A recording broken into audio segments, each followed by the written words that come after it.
आणि आता एक नजर टाकणार आहोत मुंबई आणि उपनगरातल्या न्यूज टॉप 9 वर।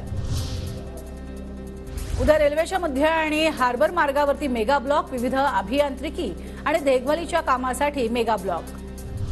विना तिकीट प्रवास करणाऱ्यांना बेस्ट परिवहन विभागाचा दणका, एका दिवसात 58,000चा दंड वसूल। नव्या वर्षाच्या सुरुवातीला 945 जणांवर कारवाई। मुंबईतील तलावांनी 2 वर्षातील नीचांकी पातळी गाठली। मुंबईला पाणी पुरवठा करणाऱ्या 7 तलावांमध्ये 65% पाणीसाठा।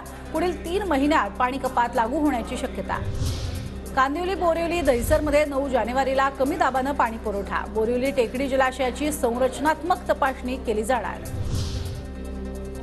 मुंबईमध्ये धुरक्याच्या प्रमाणात मोठी वाढ, हवेत आर्द्रतेचं प्रमाण वाढलं। 2 दिवसांपासून मुंबईतील प्रदूषणात वाढ।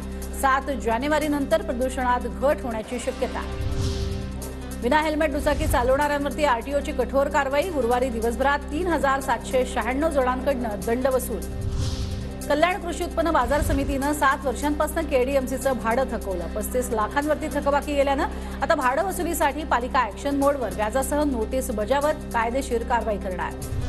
कुर्ला रेल्वे स्थानकात 1000हून अधिक फुकट्यांचा प्रवास, एका दिवसात 4 लाख रुपयांचा दंड वसूल। मध्य रेल्वेची धडक कारवाई। म्हाडाच्या मुंबई मंडळातर्फे लवकरच 170 दुकानांच्या ई लिलावासाठी जाहिरात प्रसिद्ध करण्यात येणार। भूखंडाच्या संख्येसह किमती निश्चित होणार।